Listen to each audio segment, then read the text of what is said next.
Estamos no ar. Pode começar. Bo- Boa noite, companheiros e companheiras.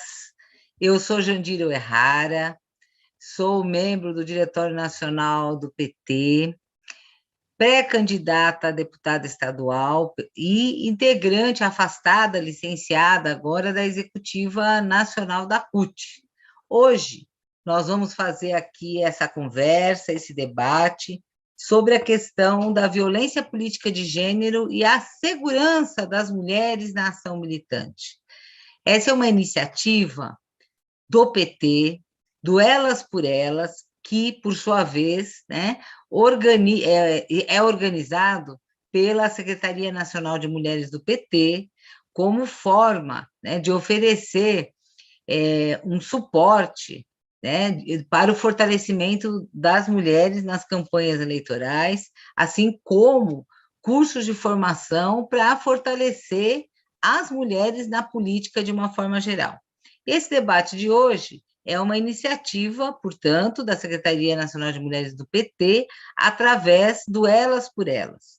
Hoje nós vamos ter aqui a presença da companheira Wanda Terra, muito conhecida aqui no ABC, né, que é também da Executiva Estadual do PT, é uma militante feminista, professora, faz parte da Frente Regional de Enfrentamento à Violência contra as Mulheres do ABCD-MMR. Para lembrar, ABCD-MMR são as 7 cidades que fazem parte aqui da nossa região do ABC. Santo André, São Bernardo do Campo, São Caetano, Diadema, Mauá, Ribeirão Pires e Rio Grande da Serra, né? São as nossas cidades aqui que compõem a nossa região do ABCD. A Wanda também, quer dizer, além de participar, né, da Frente Regional de Enfrentamento à Violência, ela também coordena as promotoras legais, os cursos, né, de promotoras legais populares de São Bernardo do Campo. E ela vai estar aqui hoje conversando com a gente sobre a questão da violência política de gênero contra as mulheres, né? Então, gente, só para a gente iniciar aqui a nossa conversa, com alguns dados que todas nós conhecemos muito bem, né? Nós mulheres, 52,49% do eleitorado deste país, né? Ou seja, somos a maioria do eleitorado deste país. Aliás, graças a nós mulheres, Lula está em primeiro lugar nas pesquisas. Se dependesse das mulheres brasileiras, Lula será eleito no primeiro turno, né? Se dependesse exclusivamente das mulheres, para ver o papel importante das mulheres na reconstrução e na transformação do nosso país. No entanto, nós somos subrepresentadas nos espaços de decisão e de poder. Para ter uma ideia, nas câmaras municipais de todo o país, nós temos apenas 16% de vereadoras. Nas prefeituras desse país, nós temos apenas 12% de prefeitas, de mais de 5 mil municípios, 5 mil cidades brasileiras, somente 658 são governadas por mulheres, né? No Senado, somos apenas 12% de senadoras, 15% na Câmara Federal e 20% na Assembleia Legislativa de São Paulo. Isso mostra a subrepresentação, né, das mulheres na política. Agora, quando se trata de mulheres negras, de mulheres sindicalistas, de mulheres da classe trabalhadora, esse número ainda é mais reduzido, porque nesse total que nós estamos falando, estão aqui também, né, mulheres que representam a burguesia, que representam o empresariado, que representam os grandes latifundiários desse país, ou seja, que representam interesses que não são os nossos, mulheres da classe trabalhadora, né? Portanto, nós, mulheres do PT, mulheres do movimento sindical, mulheres da esquerda política e social, né, precisamos fazer um grande trabalho para reverter, né, esse cenário, né, de subrepresentação política das mulheres. Bom, Desde o golpe de 2016, companheiras, que a gente vive uma ofensiva neofascista, né? De uma extrema-direita, de ultra neoliberais que estão levando o país, né, para uma situação de crise econômica, crise social, crise política, crise sanitária, né, que tivemos com a Covid. Ao mesmo tempo, aumentaram os ataques às organizações populares, à militância, aumentaram as violações de direitos humanos e o avanço de ideologias, de políticas conservadoras que têm como alvo principalmente as mulheres. E a gente precisa, sempre é bom a gente lembrar que o Brasil, ele se constituiu historicamente, né, por três características, né? Uma pela dependência externa, né? Ou seja, um país que sempre ficou refém, ficou de joelhos na maioria, né, dos seus períodos, dos seus governos, aos interesses imperialistas, aos interesses dos Estados Unidos, né? Coisa que os governos Lula e Dilma estavam revertendo, né, com uma política soberana, uma política altiva, uma política que colocaria o Brasil noutro patamar, né, nessa divisão internacional, né, do trabalho, né? Então, o Brasil, ele tem essa característica da dependência externa, uma imensa desigualdade social, e a desigualdade social, é importante a gente sempre colocar que essa desigualdade social, ela tem duas marcas, né, fundamentais, né? A marca de raça e de gênero, né? De raça e de gênero. Até hoje, e desde os primórdios, quer dizer, tanto a população que foi escravizada, né, neste país, que foi, como vocês sabem, o país do mundo que mais tempo teve escravidão e o último país do mundo a ter uma legislação que supostamente acabou com a escravização de pessoas, né? E essa desigualdade racial e de gênero são marcas, né? São marcas que nos acompanham historicamente. E, por outro lado, é um país que se utilizou de golpes todas as vezes que as classes trabalhadoras e populares, de alguma forma, ameaçavam transformar essas duas primeiras características que eu falei, ou seja, tornar o Brasil um país soberano e independente e também reduzir, atacar, transformar as desigualdades sociais, especialmente as que dizem respeito à questão de raça e gênero, né? Então, veja, a violência, a repressão para conter as mobilizações populares, perseguição de liderança política, né? E de pessoas que lutam por pautas de justiça social, utilizando dos meios, né? Dos piores meios, né? Foram largamente a tortura, assassinato, prisão, né, entre outras ferramentas de repressão, foram muito utilizadas na ditadura militar, que, aliás, é defendida pelo atual governo e seus seguidores.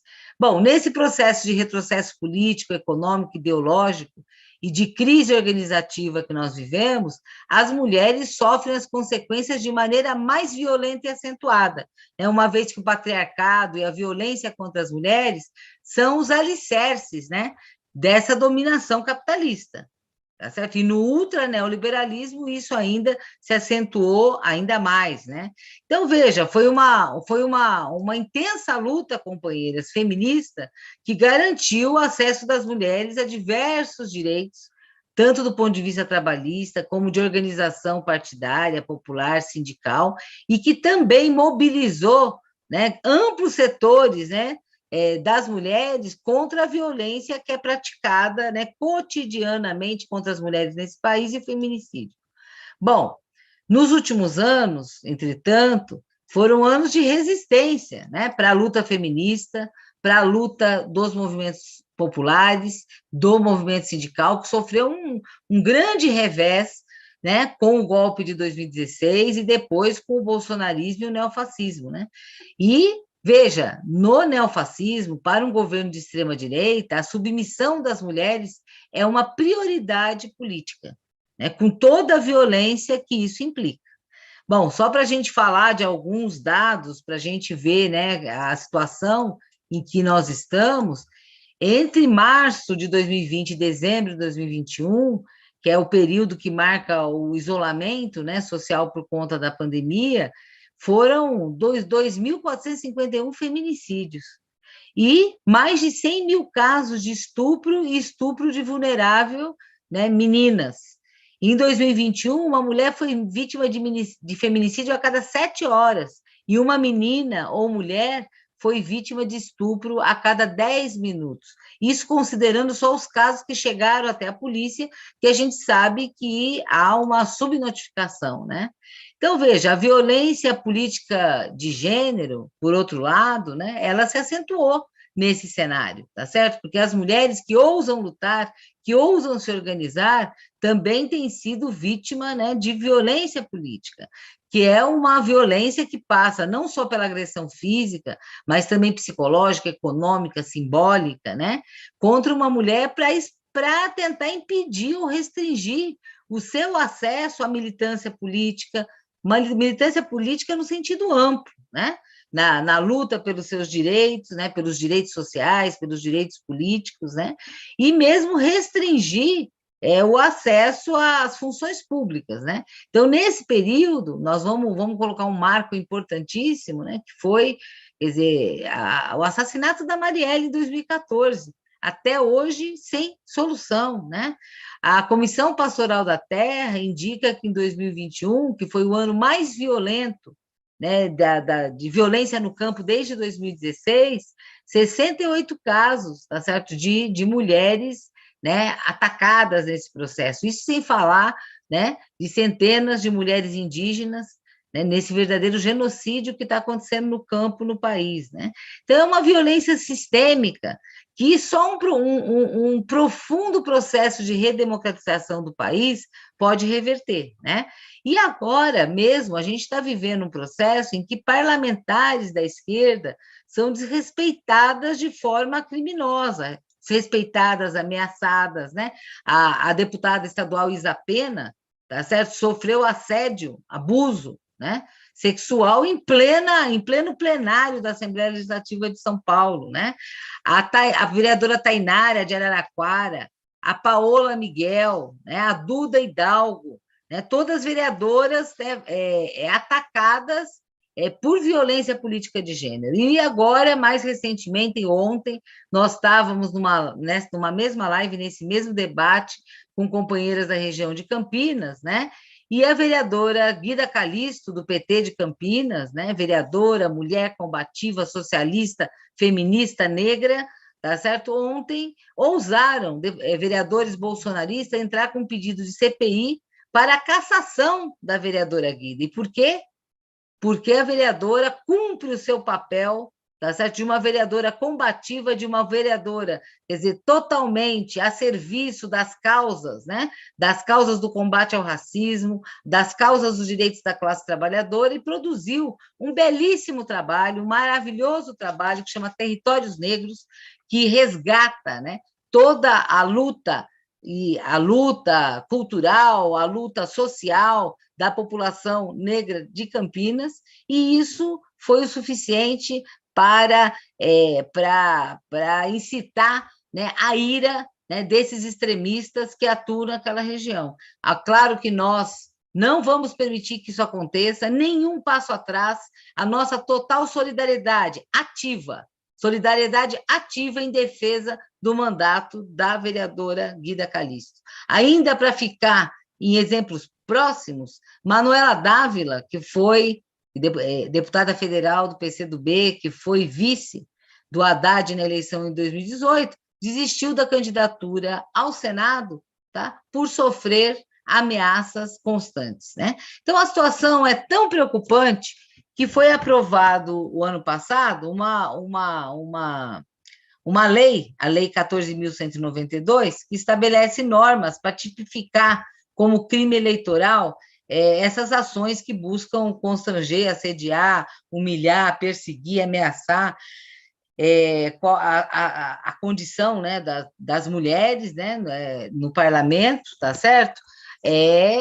Bom, enfim, mas a gente sabe como só uma legislação, né, embora, claro que seja bom que a gente tenha uma legislação, né, que puna esses casos, ou que coloque a possibilidade de, a gente sabe que é a luta política, é a nossa luta popular, é a luta social, é a mudança nesse ano de eleição que nós poderemos reverter essa situação, né? Como eu disse, se dependesse das mulheres, Lula seria eleito com 51% dos votos, né?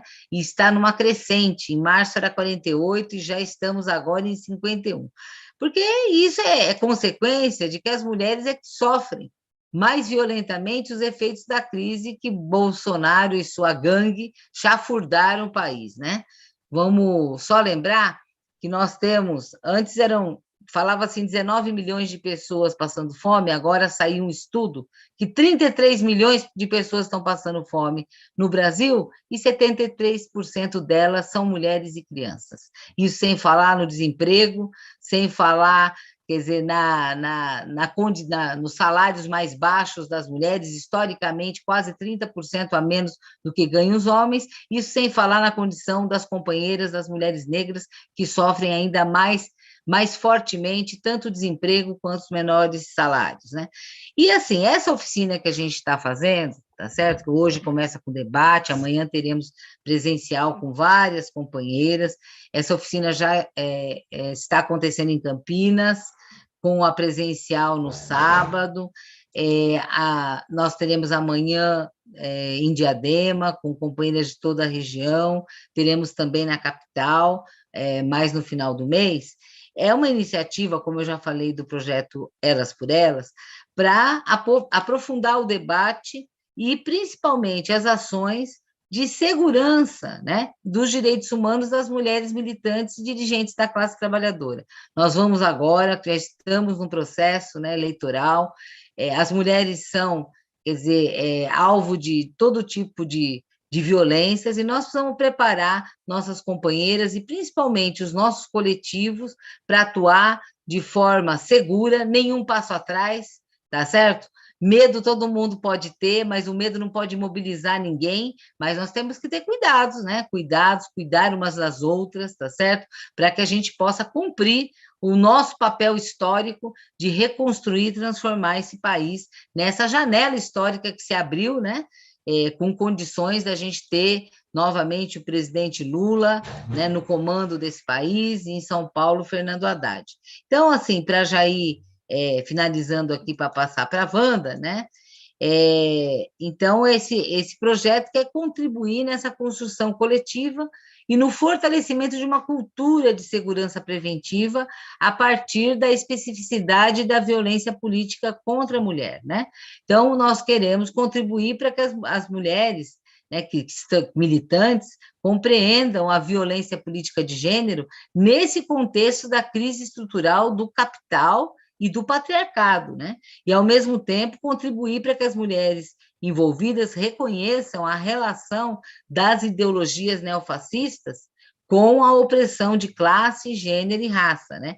E também, quer dizer, que a gente tenha mais conhecimento sobre as experiências históricas, né, que as mulheres da classe trabalhadora têm em relação à segurança preventiva, à segurança coletiva.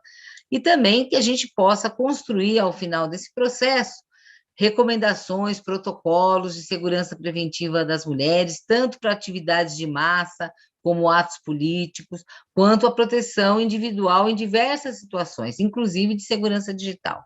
E é isso que nós queremos fazer, quer dizer, como parte disso, esse debate através do YouTube, esse debate público. Wanda, é isso que eu tinha a dizer aqui como introdução, querida, agora é com você. Ficou quase nada para eu falar aqui, viu? Boa noite, obrigada, Jandira. Quero cumprimentar a Jandira. Jandira é a nossa pré-candidata a deputada estadual. Cumprimento também as companheiras que estão na sala. Não pude ver quem está, porque eu estou no celular. Quero também cumprimentar o público que nos assiste no YouTube. Bom, eu quero começar a minha fala direcionada à querida companheira Guida Calixto. Companheira Guida, mexeu com uma, mexeu com todas. Então, estaremos juntas aí, vamos construir muitos territórios negros. Bom, gente, eu marquei o tempo aqui porque me falaram 15 minutos e eu sou meio atrapalhada com o tempo. Eu quero, para iniciar, trazer uma pesquisa de 2021, do final do ano, com a finalidade de produzir evidências e informações para orientar a formulação de políticas e ações públicas e privadas de enfrentamento à violência contra a mulher. O Fórum Brasileiro de Segurança Pública, FBSP, lançou a terceira edição de um estudo denominado Visível e Invisível, com o tema A Vitimização de Mulheres no Brasil. Então, depois eu posso colocar esses temas aí no chat. Parte desse estudo diz o seguinte: de acordo com o levantamento, 1 em cada 4 mulheres brasileiras acima de 16 anos, ou seja, 24,4% da população, cerca de 17 milhões de mulheres, afirmaram ter sofrido alguma forma de violência durante a pandemia do Covid-19, especificamente nos últimos 12 meses. Ainda, 5 em cada 10 brasileiras, 51,1%, apontaram ter presenciado algum tipo de violência contra a mulher, no bairro, na comunidade, por onde as pessoas estão passando durante o último ano. Quanto à atitude adotada em relação à agressão sofrida, cerca de 12% dos casos foram noticiados às delegacias da mulher, as DDM. 7% foram noticiados às delegacias comuns e em 7% dos casos a polícia militar foi acionada, sendo que 32,8% das mulheres não registraram nenhum tipo de ocorrência e afirmaram terem resolvido os problemas, os conflitos sozinhas. 16,8% julgaram não ser importante noticiar a polícia. 15,3% não quiseram envolver a polícia. E 13,4%, um número altíssimo, tiveram medo de represálias por parte do autor da violência. Bom, com esses dados, eu quero trazer uma outra questão. Abordar rapidamente o conceito de violência de gênero. O conceito definido que nós usamos mais é o conceito da Convenção de Belém do Pará. Foi a Convenção Interamericana para prevenir, punir e erradicar a violência contra a mulher. Essa conferência ocorreu em 1994. E na Convenção de Belém do Pará, violência é definida como qualquer ação ou conduta baseada no gênero que cause morte, dano ou sofrimento físico, sexual ou psicológico à mulher, tanto no âmbito público como no privado, segundo o artigo 1º. Além das violações aos direitos das mulheres e à sua integridade física e psicológica, a violência também impacta no desenvolvimento social e econômico de um país. A violência contra a mulher, ela é estruturante da desigualdade de gênero. E aí, rapidamente, passar um pouco pelo que é essa violência, onde ela pode ser praticada, no âmbito da vida privada, nas ações individuais, o assédio, a violência doméstica, o estupro, o feminicídio, a violência obstétrica, e no âmbito do espaço público, que aí nós vemos as cantadas, né, o nome bonitinho para assédio, e cantadas do tipo, o cumprimento da saia. Então, se uma mulher sofre violência, a primeira pergunta, mas o que ela estava vestindo, né? Essa é uma violência enorme. E aí nós temos essa violência também, a violência institucional, é a violência exercida nos espaços públicos, pelos serviços públicos. Então, temos aí a peregrinação das mulheres, muitas vezes, por diversos postos para conseguir atendimento, a falta de escuta, a frieza, a rispidez, a falta de atenção para com o acompanhamento à mulher, a negligência, maus tratos dos profissionais ou usuários, né, por discriminação, normalmente discriminação que abrange questões de raça, de idade, de opção sexual, de deficiência física, de doença mental, e por aí vai. Também a violação dos direitos reprodutivos, né? A descrição das mulheres em processo de abortamento, a aceleração do parto para liberar leitos.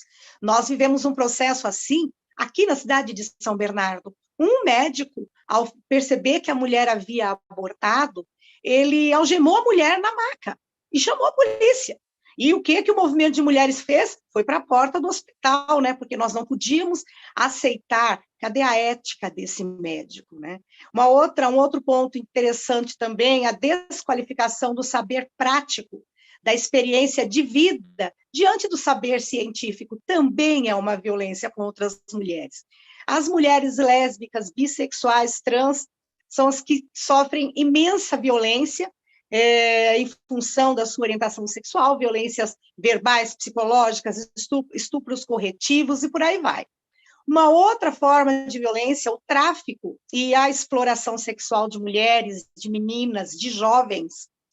E aí, eu quero entrar num ponto que é o assunto da nossa live de hoje, né, que é a violência política. Então, alguns exemplos de violência política, as agressões contra mulheres no meio político, os exemplos que a Jandira bem colocou, né, que passam por ameaças, por chantagens, por xingamentos, por desmerecimentos, e ainda, muitas ainda sofrem violência sexual. Então, para falar um pouquinho, antes de entrar nessa questão, eu quero trazer um pouquinho assim, o que é o lugar público e o lugar privado. E aí, gente, eu quero começar trazendo uma definição do dicionário. Tenham a curiosidade, quem ainda não teve, de olhar lá. O conceito de homem público está no dicionário. Aquele que cuida dos interesses de um povo, que se envolve em política, que tem cargo no governo. O conceito de mulher pública, vamos a ele, é uma pessoa adulta do sexo feminino, cônjuge ou pessoa do sexo feminino, com quem se mantém uma relação sentimental e ou sexual, e mulher pública. Sabem o que significa mulher pública? Meretriz.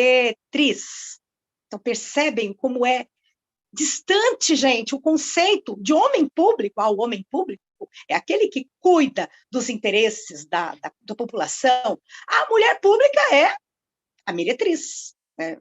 Para não usar um outro termo, né? Então, vamos pensar assim, qual é o lugar da mulher na sociedade patriarcal. Então, gente, a mulher nasce, cresce, aprende a cuidar da casa, a passar roupa, quer dizer, ninguém mais passa roupa, mas o ferrinho, né, as pessoas ainda dão panelinhas e tudo mais para as menininhas, né? As meninas ganham panelinha, aprendem a cuidar da boneca, cuidando da boneca como se a boneca fosse a extensão do cuidado materno que essa menina vai ter quando for mãe. Já o menino, gente, para o menino, você fala que ele pode ser um eletricista, um jogador de futebol, e por aí vai, né? Não vamos entrar aqui no...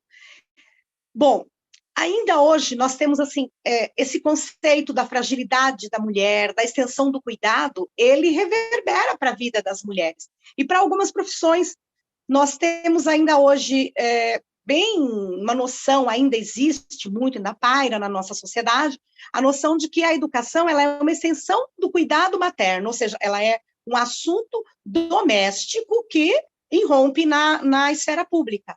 Então, não é tão incomum que tenham tantos comentários sobre o aspecto maternal de uma professora. Então, a professora é a tia, né? Pensando assim, nem precisaria ter salário, né? A tia não precisaria ganhar para cuidar do sobrinho, né? Ou da sobrinha. Bom, e aí o homem, aquele ser que ganha carrinhos desde pequenininho para... Bom, ele aprende que ele é o provedor, ele vai ser o provedor, ele vai ser o responsável pela família. Bom, diante disso, um pouquinho assim eu não sei quanto tempo eu tenho, Jandira, me dá um toque aí para eu... Aí é diante Tranquila, desse... vai, Wanda, pode falar. Então tá, bom, diante desse ter o homem público como o que cuida da sociedade, o que vai cuidar da família, e a mulher pública como a meretriz, né? Nós vemos assim que a história da violência contra a mulher, ela não só é aquele ato físico, aquele simbólico, mas ela é também a desvalorização, a subjugação social, e ela é um fenômeno super antigo na humanidade, né? A gente tem assim algumas falas de que existiram sociedades matriarcais, lendárias ou não, que eram lideradas por mulheres. A realidade é que a grande maioria das civilizações foi caracterizada por modelos de poder e de liderança masculino. Então, na literatura feminista, a Pátima, ela nos diz o seguinte, que o patriarcado ele pode ser comparado ao escravismo. Então, é um modelo, e aí, como a gente não tem o modelo social patriarcal, ele não nos permite uma regulação pública da esfera da vida privada. Então, os desequilíbrios do poder no ambiente doméstico, eles não têm como ser normatizados ou fiscalizados pela esfera pública, né? E aí, assim, um exemplo grande de modelo patriarcal, da prática, né, desse modelo, a obrigatoriedade da mulher manter relações sexuais com o marido. Então, tem ainda na nossa sociedade homem que não admite que a mulher não queira ter uma relação com ele. Então, é algo assim, a despeito da vontade dela, é a vontade dele que prevalece, né? E a legítima defesa da honra, né, que até pouco tempo um homem podia matar uma mulher e alegar que foi defesa da honra, como a gente tem tantos casos, inclusive de pessoas famosas, né? Bom, eu vou passar para uma outra parte aqui. A Anísia Floresta, a nossa primeira escritora feminista, aí ela diz o seguinte, também uma frase muito interessante dela, que as mulheres eram privadas do acesso à educação e à cidadania política.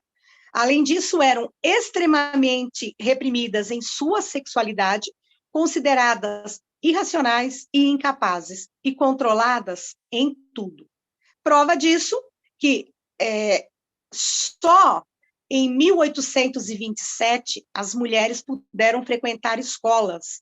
Eu tinha feito a conta aqui de quantos anos são, 195 anos apenas que as mulheres brasileiras frequentam escolas. Com relação a ingressar no ensino superior, foi 1879, então são 143 anos que uma mulher pôde entrar numa faculdade. Só há 90 anos nós pudemos votar. Só há 39 anos nós pudemos praticar esportes que eram considerados masculinos, por exemplo, o futebol, joguei a bola longe aqui. Imaginem, assim, na política, gente. Mas nós temos, assim, avanços. A nossa ampliação de direitos, ela ocorre com a Constituição de 88. E é uma pena que o nosso tempo seja curto, mas nós podemos marcar outros bate-papos para aprofundar isso. O que foi a preparação das mulheres, as mulheres se organizaram para a Constituição de 88. Então, é uma história muito bonita que vale a pena a gente discutir. E aí, também a questão da violência doméstica contra a mulher, ela passa a ser mais discutida a partir dos anos 80. A primeira delegacia de atendimento especializado à mulher só foi criada em 85, a partir de 1985. Depois, a principal lei, que é a Lei Maria da Penha, criada pelo nosso futuro presidente, né, Lula, só em 2006, e só no governo da Dilma é que nós tivemos uma lei que afirma que matar mulher é feminicídio, porque até aí podia matar, né? Não tinha problema matar mulher. Então, gente, um pouco disso, e aí entro na questão política, da violência política especificamente. Um dos pontos importantes da violência política, ela pode ocorrer por meio virtual, que são os ataques nas páginas fake news, deepfakes e por aí vai. Nas ruas, e é importante a gente lembrar que, assim, a violência política ela vem contra as mulheres que estão já num cargo, como a Jandira colocou alguns exemplos, e depois eu vou retomar, como também para a própria militância. Eu, um dia, voltando de um encontro do PT de São Paulo, o cara me pegou pelo braço, eu estava com uma camiseta escrita Feminismo para Tempos de Guerra. Eu desci do trólebus, atravessei a rua, na frente de uma igreja, o cara me pegou pelo braço e falou, você quer feminismo? Pois você vai ver o feminismo. E o cara tentou me atirar em cima dos carros. Então, foi uma cena, assim, terrível. E sei lá de onde surgiram aqueles dois caras que estavam num ato, não sei aonde, mas do nada os caras chegam na frente da gente e me chamavam de nomes, assim, horríveis, né? Então, é uma situação bem... E também, não só nas ruas, mas quando as mulheres atuam na política, as mulheres são sempre atacadas por eleitores de partidos opostos, também podem ser vítimas dentro do próprio partido, né? A gente não vai dizer que isso não acontece, a gente luta, mas isso acontece. E também, assim, essas ações, elas vão de forma gradativa de violência, como essa que eu sofri, como essa que a companheira Guida está vivendo neste momento, até o assassinato, como aconteceu com a Marielle, em 14 de março de 2018. Então, ela vinha de uma atividade junto com o motorista Anderson e foi assassinada. Como aconteceu com a querida Margarida Alves, que foi assassinada em 5 de agosto de 1983, na Paraíba. E na condição de candidatas, as mulheres também sofrem muita violência. E, assim, é importante dizer que é uma violência política de gênero, gente. Por quê? Porque ameaça às candidatas, né? Por palavras, gestos ou outros meios que causam mal-estar, que são coisas muito sérias, né? A interrupção da fala nos ambientes políticos. Às vezes uma mulher está falando, gente, tem homem que pega um microfone e interrompe a fala das companheiras. Isso é violência de gênero. Isso mostra, assim, que ele não dá descrédito à fala da mulher. A desqualificação também, seja por indução à crença de que a mulher não possui competência para a função que ela está exercendo.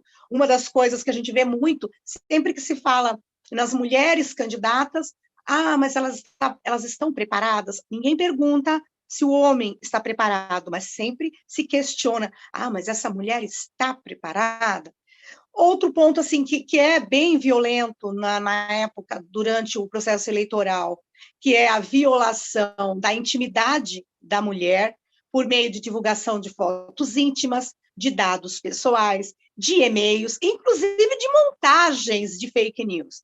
Também a difamação da candidata, atribuindo a ela fato que seja ofensivo, inclusive à sua reputação e à sua honra.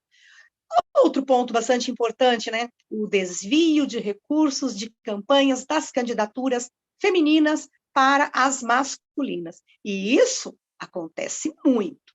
Bom, já eleitas, vamos lá, as mulheres são vítimas de violência quando não são indicadas como titulares em comissões, nem líderes de seus partidos, nem relatoras de projetos importantes, são constantemente interrompidas em seus lugares de falas, são excluídas dos debates, são questionadas sobre sua aparência física e sobre a sua forma de se vestir, são questionadas sobre suas vidas privadas, sobre seus relacionamentos sexuais, sobre a maternidade, e também algumas outras práticas, né, que são a manipulação psicológica, quando o homem explica à mulher coisas simples, como se ela não fosse capaz de compreender o que estivesse sendo dito.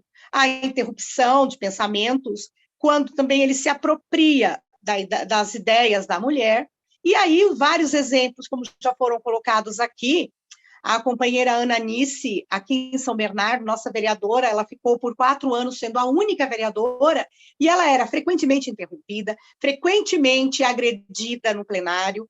As companheiras Duda, Tainara, Isa Pena, agora a companheira Guida, e aí a gente tem, assim, canais para denúncia, eu já estou encerrando, Jandira, que é importante, gente, mais que os canais que nós temos, sempre denunciar. Qualquer violência precisa ser denunciada. E se nós dermos visibilidade ao que é as violências praticadas, nós teremos êxitos. Então, hoje existe o 180, e existe uma coordenadoria da bancada feminina que foi criada justamente para apurar os crimes no âmbito político. Bom, para encerrar, eu quero dizer o seguinte: nós, mulheres, precisamos lutar o tempo todo para não sermos vistas como um fantoche, como um enfeite na política, como cota, que é necessária tanto para que o partido possa participar do processo eleitoral, como para estar em qualquer espaço. As relações de poder machistas são construídas e sedimentadas há séculos, e elas são cruéis. Então, assim, é como se o tempo todo não nos quisessem nos espaços de poder. Mas nós, mulheres, nós resistimos, lutamos, seguimos. Vamos seguir lutando, construindo, levantando outras mulheres. Mexeu com uma, mexeu com todas. Obrigada, companheira Jandira.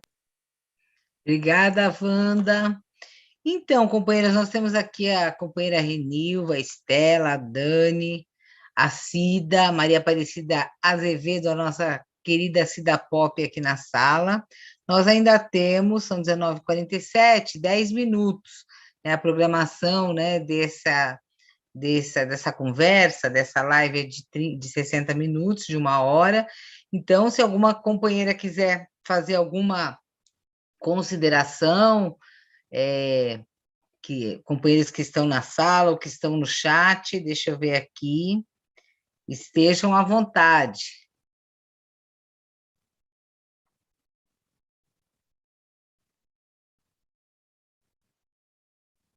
Tem aqui os cumprimentos das companheiras que estão no YouTube, mas nenhuma questão colocada. Aqui também na sala também não? Então, Wanda, tem uma pergunta no chat, Dani. Fala aí, Dani, por favor, leia a pergunta. Você está perguntando se tem, né, para mim? Não, não tem. Não tem nenhuma pergunta lá. Não tem nenhuma pergunta colocada. Então, Wanda, vamos passando para as nossas, né, questões finais, né, considerações finais.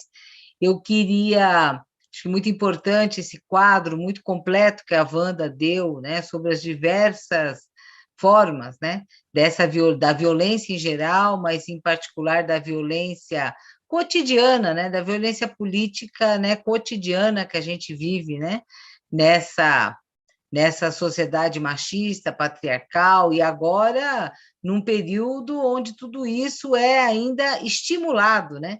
O racismo, o machismo, a LGBTfobia, né, são estimulados, né? Porque, como a gente colocou lá de início, quer dizer, deter, tá certo? Os movimentos, né, desses setores, né, que lutam, né, por direitos, é algo que é prioridade, né, dessa extrema-direita, dessa direita que tanto, quer dizer, quer uma sociedade, né, com opressões e repressões ainda mais fortes do que já existe, mas que também, quer dizer, ainda opera também no campo dos direitos, né, de retirada de direitos muito concretos. A Renilva está com a mão levantada, né, Renilva?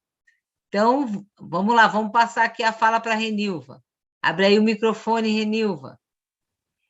Renilva, que é diretora do Sindema, do Sindicato dos Funcionários Públicos de Diadema, e também, né, da Federação dos Aposentados. Companheira.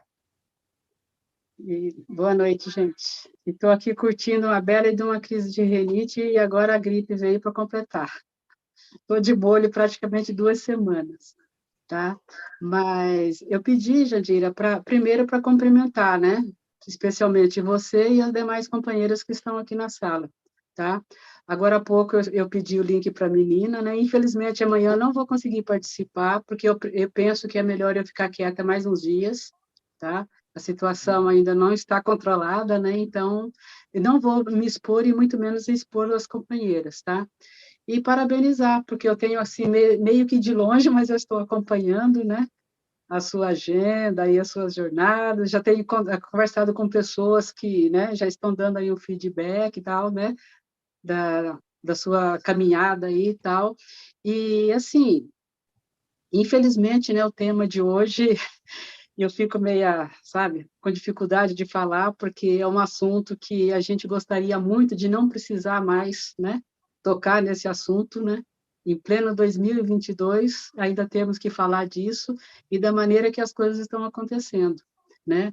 Wanda, né, dispensa comentários, assim, uma caminhada, né, nessa luta que a gente vem aí das décadas de 80, né, lá no bairro que a gente morava e tudo mais, então tudo que a gente tem acompanhado, que a gente já caminhou, né, eu tirei o pé, vocês sabem, né, de um certo tempo para cá, nossa, eu estou tendo dificuldade em lidar com certas situações, porque vai chegando uma hora que parece que a gente vai se esgotando, sabe? E eu tenho visto situações assim que são gritantes, né? E aí a gente pensa, poxa vida, tá aí, não posso parar, não podemos parar, né? Infelizmente, ainda temos muito trabalho ainda nesse campo, e dentro do campo político nem se fala, né? Nem se fala, porque me falta palavras no nosso dicionário para qualificar o que a gente tem visto aí, né? Nossa, ontem à noite, quando eu vi alguma coisa do que estava acontecendo em Campinas, eu fiquei horrorizada, né? Porque eles acham brecha para tudo, né? Para nos atingir, né? E quando eles percebem que as mulheres estão caminhando e que as mulheres sabem caminhar, isso incomoda muito, né? E, então, eu estou aqui para dizer para vocês que, embora não esteja presente fisicamente, mas vocês sabem que o coração e mente estão com vocês, né? E espero logo, logo poder estar junto aí, Jandira, na rua com você, tá? Você sabe disso. Eu acredito que semana que vem a gente consegue se ver pessoalmente, tá bom? Então, mais uma vez, boa sorte para você, parabéns, parabéns, Wanda, pela condução, e as meninas que estão aí, sempre juntas. É isso. Obrigada, companheira Renilva.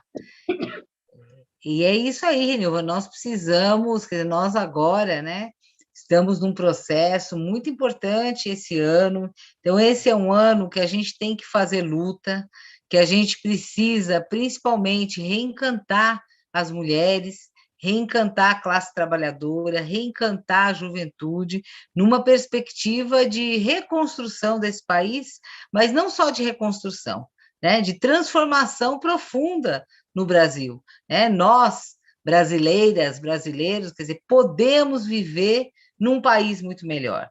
Nós temos um país, quer dizer, que tem tantas riquezas, que tem uma classe trabalhadora forte, que forjou lutas muito importantes, que tem mulheres, né, que sabem o que querem, tanto que hoje as pesquisas refletem isso.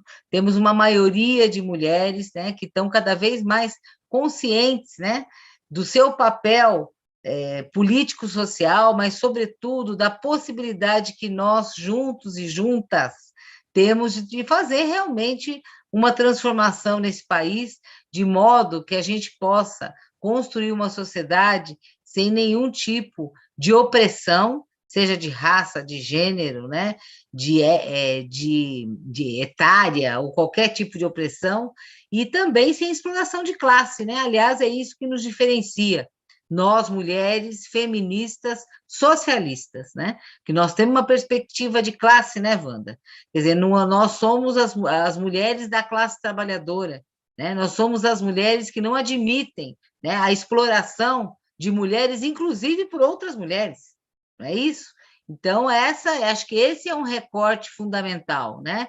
Que nós lutamos, tá certo, por uma transformação, né, de uma transformação para um mundo de outro tipo, para uma sociedade igualitária, socialista, tá certo? Sem nenhum tipo de opressão de raça, de classe e de gênero, né? São essas três questões articuladas, né? Não basta a gente falar de gênero sem falar da questão racial. Não basta a gente falar da questão racial e da questão de gênero sem fazer o recorte de classe, né? Então, essa é o fundamental, é o que nos diferencia nessa luta, e agora a gente precisa ter um programa concreto, de transformações, né, na vida das mulheres, porque tem uma coisa básica, né? Um mundo melhor para as mulheres é um mundo melhor para todo mundo, né? Um mundo melhor para as mulheres é um mundo melhor para as crianças, para os jovens, para os homens, para todos, né? Para todos, todas e todes, né? Então, portanto, a gente ter um programa de defesa, né, dos direitos das mulheres, né?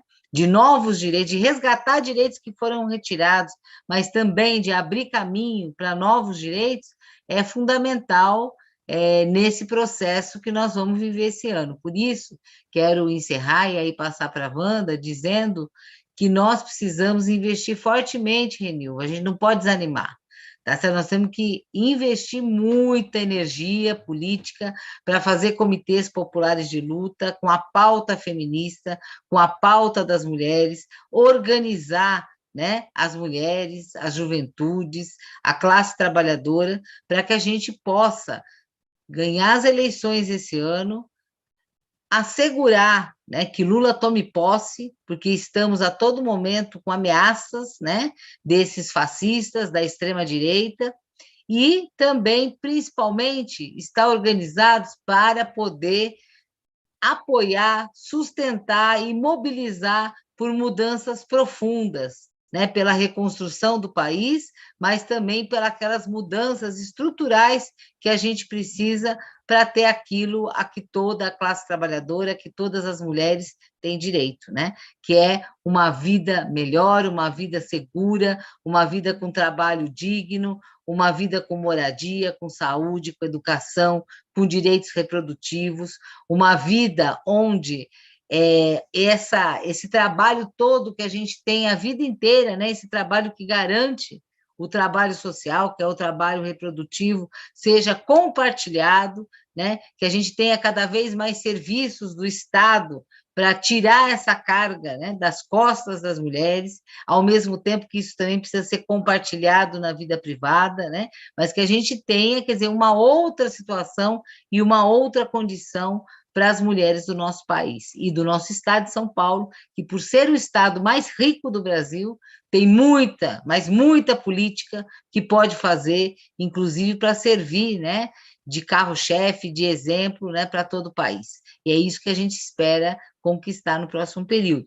Wanda, passar para as suas considerações finais, a gente já está aqui com um horário bem avançado, né, em cima do nosso tempo, tá? Vamos, então, nos despedindo aqui das companheiras, e é a luta que segue, unidas, fortes, né? Amanhã nós vamos ter aí um momento presencial, né, com cerca de 30 companheiras, que vamos trocar, vamos construir protocolos, né, de segurança, fazer muito debate sobre isso, e, é claro, né, Renilva, com todos os cuidados, né, que a pandemia, quer dizer, voltou, né, voltou os níveis de contaminação alto, além do problema da gripe, né, e de outras doenças, né, que esse período, somente de inverno, traz, e vamos fazer isso com todos os cuidados, né, para a proteção de todas as companheiras que vão participar amanhã da oficina. Então, pessoal, até amanhã. Wanda? Obrigada, Jandira. Bom, gente, tenho menos de 1 minuto, então só quero dizer o seguinte: Renilva, muito bom lhe ver bem. Desiste não, companheira, que a gente tem muita coisa, muita luta por travar. Enquanto existir uma mulher sofrendo opressão, uma mulher sofrendo perseguição, nós estaremos nas ruas, nós estaremos lutando para mudar o que está aí. Uma sobe e puxa a outra, porque os nossos passos vêm de longe. Nosso papel hoje, gente, eleger Lula presidente, eleger Haddad governador e eleger uma grande bancada de mulheres para nos representar, porque as diferenças de gênero, as diferenças do nosso gênero, elas não podem ser destinos na nossa vida. Temos muita caminhada por mais territórios negros. Companheira Guida, sinta-se abraçada, tamo junta. Boa noite, gente. Boa noite a todas. E vamos à luta, viva o PT, viva as mulheres, viva a classe trabalhadora. E é Lula presidente e Haddad governador. Jandira, deputada estadual. Né?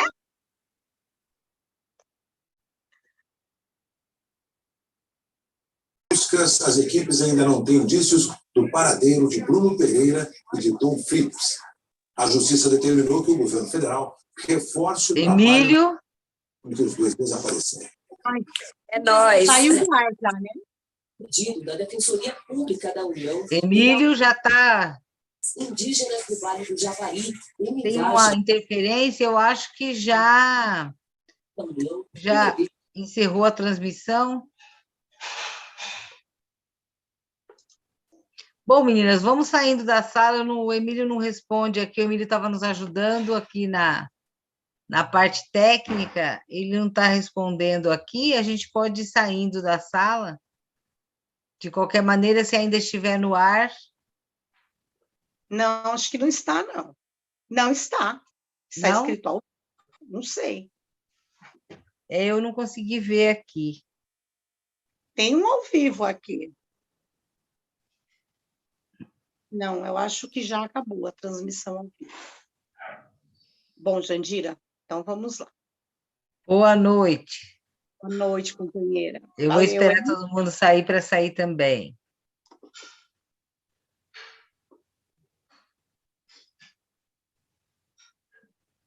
Bom, falo com você no Zap. Tá bem. Obrigada, Wanda. Beijo. Beijo.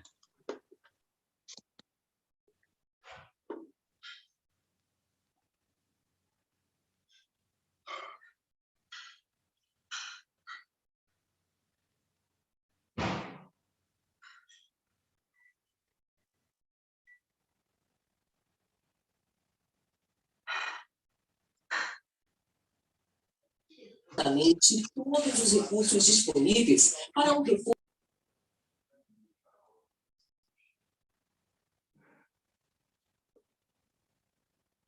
Emílio.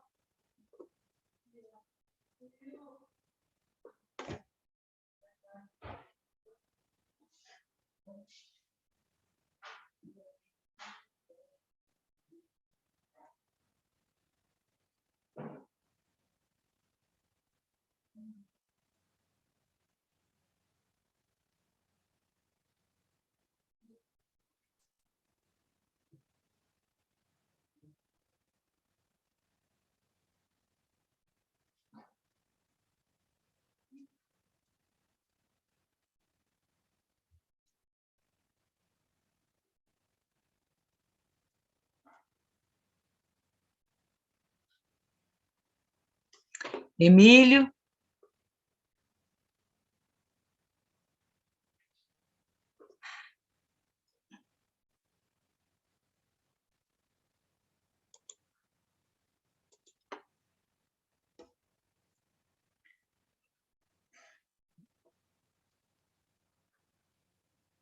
Ai, falei bem, nossa, fiquei preocupada.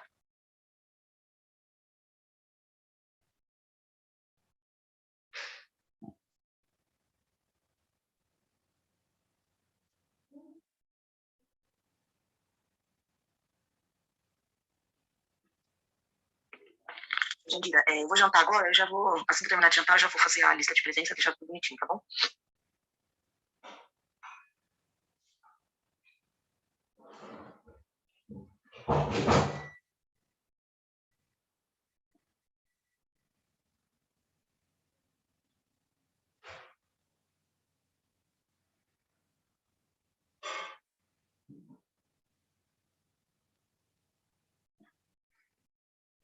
Ô, mãe, tem uma sopa aí boa. Tá, daqui a pouco eu já vou, eu só vou terminar uma coisinha aqui.